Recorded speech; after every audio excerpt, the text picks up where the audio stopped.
Eh, Selamat malam Pak Jo. Pada malam hari ini kelompok kami akan menjelaskan tentang pentingnya komunikasi. Di kelompok ini ada saya Christian, ada Jason Sunjaya, Yoel Christian, dan Elsia Erosanti.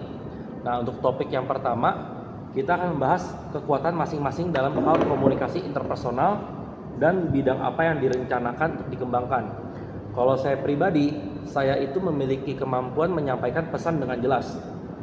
Dan pesan yang gue sampaikan selalu tepat. Jadi orang itu gak bakal bingung sama pesan yang gue sampaikan, karena gue orangnya to the point. Dan gue itu pinter dalam merayu orang. Makanya bidang pekerjaan yang akan gue tekuni adalah di bidang negosiator, karena gue jago dalam negosiasi. Kalau lu gimana, Jess? Kalau gue sih lebih ke mendengarkan yang aktif ya, karena menurut gue itu gue sering mendengar banyak cerita dari banyak orang, dan ceritanya itu harus bergantung pada orang. Jadi gue harus bisa menyesuaikan orang itu mau gimana dan gimana ke depannya. Jadi gue harus bisa nyesuaiin orang-orang itu bisa merasa kalau gue tuh menjadi pendengar yang baik. Kalau lu gimana, El?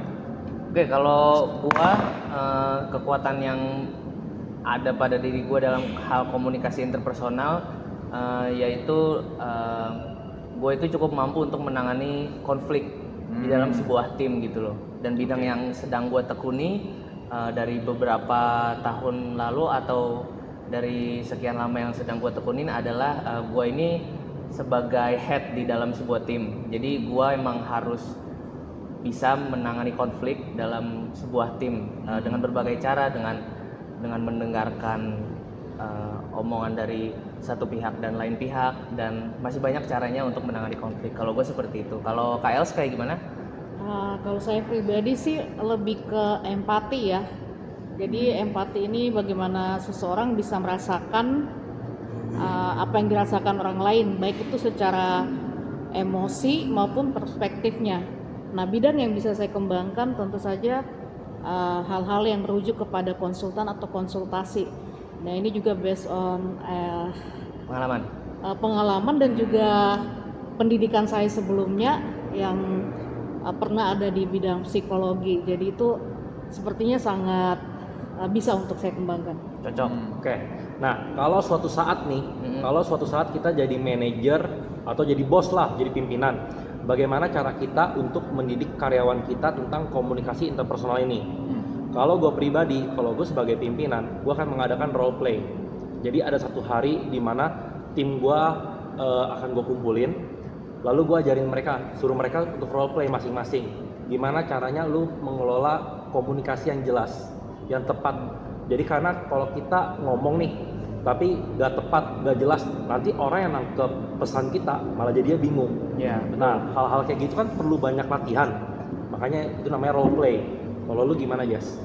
Kalau gue mungkin kurang lebih mirip, cuman mungkin cara pengerjaannya beda sama lu. Kalau lu kan dikumpulin terus diberikan ruang lah ya buat mereka ngobrol. Mungkin kalau gue mungkin lebih ke personal ya. Dari satu pegawai, gue bakal cari HRD buat dengerin keluh kesah mereka selama bekerja itu ada kurang apa atau kelebihan apa. Jadi mereka bisa lebih terbuka juga ke depannya, dan itu menurut gue lebih bagus. Kalau lu gimana, ya? ya kurang lebih sebenarnya sama ya. Kalau gua sih yang sehari-hari dijalanin yaitu biasanya mungkin setiap hari ada briefing gitu. Cuman di briefing itu kan isinya pengarahan, terus apa aja masalah yang evaluasi lah kayak gitu, evaluasi. Cuman kan nggak semua orang kayak kalau punya masalah personal diomongin di dalam briefing itu. Jadi tetap ada yang harus diomongin secara empat mata gitu, ada yang harus diajak empat mata. Kurang lebih sih sama sih. Kalau Kak Els gimana, Kak Els? Iya, kalau tadi dengar bertiga itu kurang lebih itu kayak pelatihan dasar ya. Iya, Nah, betul. ada satu hal yang tidak boleh kita lupakan, yaitu penilaian awal. Nah, ini butuh intuitif atau intuisi. Ya, ini tentang mengidentifikasi kelemahan dan kekuatan setiap karyawan dalam berkomunikasi secara interpersonal. Itu sih. Nah, oke. Nah, selanjutnya kita bakal bahas tentang hubungan romantis di tempat kerja. Nah, kalau gue pribadi, gue gak ada masalah tentang rekan kerja yang ada hubungan pacaran lah. Tapi normalnya di dunia yang selama ini gue tekunin, kalau misalnya ada pria dan wanita, mereka satu tempat kerja dan akhirnya mereka berpacaran sampai menikah. Begitu mereka menikah, salah satu harus keluar, entah itu si suami atau si istri. Normalnya yang bakal keluar itu yang masuk perusahaannya lebih lama. Lebih dulu dong. Yang maksudnya yang udah lebih lama di perusahaan. Yang udah lebih lama di perusahaan itu Iya. yang bakal stay. Iya. Jadi yang baru masuk itu yang bakal nanti keluar. Yang baru masuk ya. Ya. Nah kalau lu gimana? Kalau menurut gue sih sebenarnya nggak masalah ya mau mereka udah pacaran lama atau bahkan sampai nikah di satu tempat kerja. Cuman baik lagi dalam kerja itu kan perlu profesional dan kita juga harus lihat posisi si cowok atau si cewek. Kalau dalam perusahaan gue pasti lebih pentingin posisi yang lebih menguntungkan perusahaan. Kayak misalnya cowoknya adalah manajer sedangkan ceweknya adalah cuman staf biasa. Kalau emang harus mengeluarkan salah satu pihak mungkin gue bakal mengeluarkan satu pihak yang kurang menguntungkan perusahaan lah. Kalau lu gimana El? Ya kalau pendapat gua mungkin sama dengan kebanyakan orang ya, mungkin sama dengan Christian juga. Kasarnya tuh kalau misalnya ya masih pacaran ya masih bisa ditoleransi, cuman kalau udah menikah ya memang harus salah satu keluar. Soalnya kenapa kalau tadi yang Jason bilang mungkin ada profesional itu profesionalisme ya. Iya. Jadi kita memang kan harus profesional, cuman ketika ada satu hubungan di dalam satu perusahaan, apakah yang lain bisa apakah mereka ini yang punya hubungan ini bisa meyakini para yang lain dan atasan juga, apakah mereka bisa meyakini bahwa mereka itu profesional gitu loh. Kan banyak pro kontra di situ. Pro kontra banyak. Kalau Kaels gimana Kaels? Kalau saya cukup berbeda ya. Saya sama sih pemahamannya. Jadi tidak masalah jika ada romansa ya atau tingkatnya masih pacaran. Ya, itu hak pribadi. Cuma kalau di bidang saya sebelumnya secara kesehatan itu tidak ada masalah sama sekali karena di kesehatan itu instalasinya luas, divisinya luas. Jadi bisa seandainya menikah nih dua orang dengan beda divisi itu tidak akan dipermasalahkan. Oh gitu ya. Walaupun dalam satu divisi tidak dimasalahkan juga karena bisa dibagi shift. Jadi tidak akan mengganggu profesionalisme dari tiap-tiap orang itu. Oh iya. Itu sih. Nah, tadi yang kita bahas itu kan kalau mereka posisinya setara, sejajar.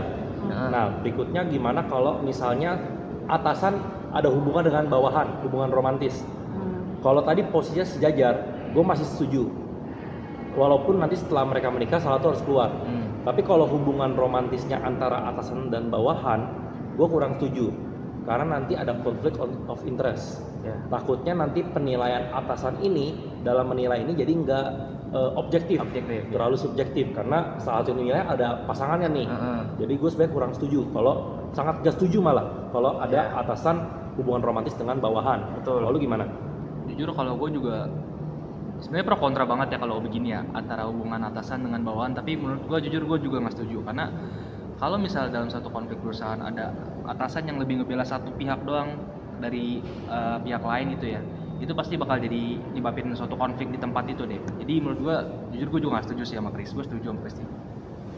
Ya kalau gue ini gue rasa kita semua nggak setuju ya tentang hal ini. Atasan punya hubungan sama bawahan dan banyak orang juga pasti nggak setuju, dimana nanti bisa memunculkan pemikiran-pemikiran negatif lain di staff-staff lain di antara dua orang ini.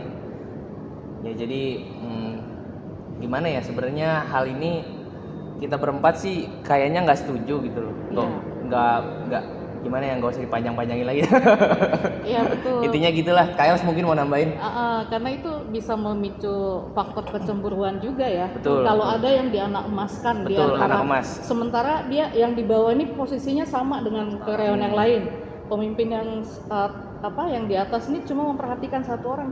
Itu tentu saja akan menimbulkan konflik yang berkepanjangan kalau dibiarkan. Saya sih juga setuju tuh. Ya udahlah, nggak usah. Gitu. Ya udah sih, paling itu doang sih hari ini yang Itu mau aja. kita bincang-bincangin. Semoga pada perbincangan hari ini yang serius tapi santai ini ada hal positif yang bisa diambil. Iya. Ya, sekian. Thank you. Terima kasih Pak Jo. Makasih Pak Jo.